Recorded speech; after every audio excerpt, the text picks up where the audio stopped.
राग और द्वेष से कैसे निवृत्त हो। राग और द्वेष, राग जानते हो किसे कहते हैं? अटैचमेंट को, आसक्ति को। सुख की चाह में भटकने वाले मन को राग हो जाता है।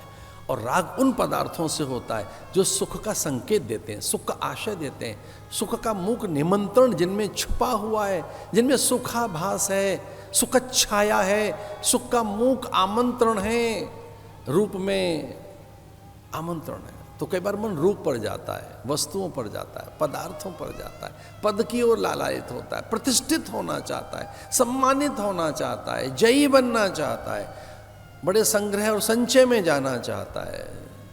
ये राग है। जो चीजें हमें अच्छी लगती हैं उन्हें पाने के लिए दौड़ने लगेंगे, उसे कहेंगे राग।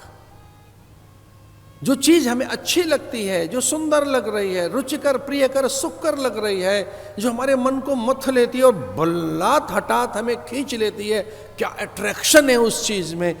कोई चीज हमें खींचती है क्योंकि सुंदर है, अच्छी है, प्यारी सी है, मीठी सी है। तो जो चीज हमें खींच रही है और उधर का जो अट्रैक्शन है उसको राग कहते हैं। राग सुखानुसायी राग दुखानुसायी द्वेष। जिसमें सुख का संकेत, सुख का आभास है, सुख का जिसमें छाया है, सुख की जिसमें प्रतीति है, सुखाभास, उस आभास की ओर दौड़ लेंगे हम, राग। द्वेष किसे कहेंगे? जहां दुख है वहां से भाग लेगा मन। कई बार तो अपनों से भाग लेता है मन। दुख नहीं चाहिए, दुख देने वाले लोग नहीं चाहिए, जिस वस्तु से दुख मिलेगा वो नहीं चाहिए हमको। तो फिर क्या हो गया? उससे द्वेष हो गया। और एक विनय पूर्वक बात कहनी थी। पता है द्वेष किनसे होता है? जिनसे राग हुआ था उनसे द्वेष होता है। जिससे राग ही नहीं हुआ उससे द्वेष होगा ही नहीं, क्योंकि उसको तो हम जानते भी नहीं ना। तो दुख देगा कौन? जिससे सुख की अपेक्षा की गई, जिससे सुख की मान्यता ढेर हुई। हमारी मान्यता को ढेर कर दिया किसी ने, हम उसे सुख का केंद्र मान रहे थे, वो हमारा सुख लेके चला गया, वो चैन लेके चला गया हमारा। हम चैन ढूंढ रहे हैं, सुख ढूंढ रहे हैं, सुख उसके पास है। इतना उधार का सुख है आपका, दूसरे के पास है। अच्छा, सुख आपका उधार का है, दूसरा देगा तो सुखी होंगे, वो तो आपकी चीज है। आनंद तो आपकी वस्तु है। तो आंखें खोलो और सुनो हमारी बात। सुख से बड़ी चीज है आनंद, और वो आपके पास है, उसे कोई चुरा नहीं सकता, कभी नहीं। दैट इज ब्लिस,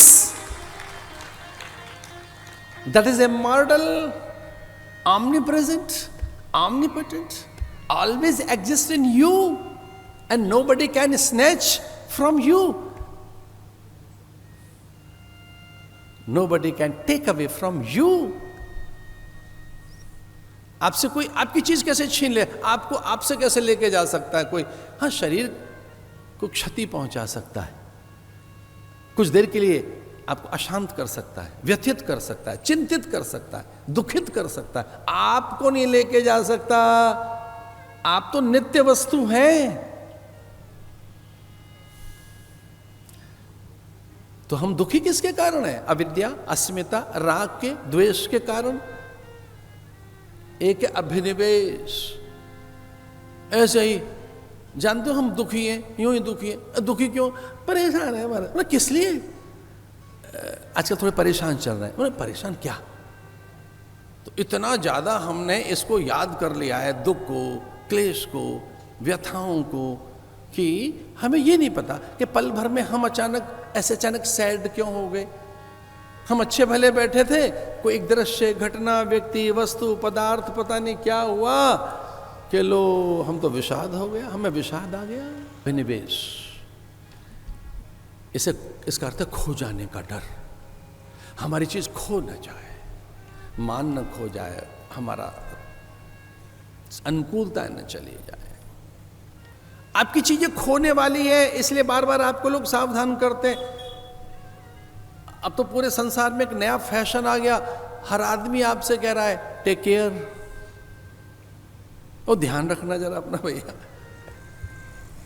यात्रा में आप निकल रहे हैं, जरा से राशि देर में माता पिता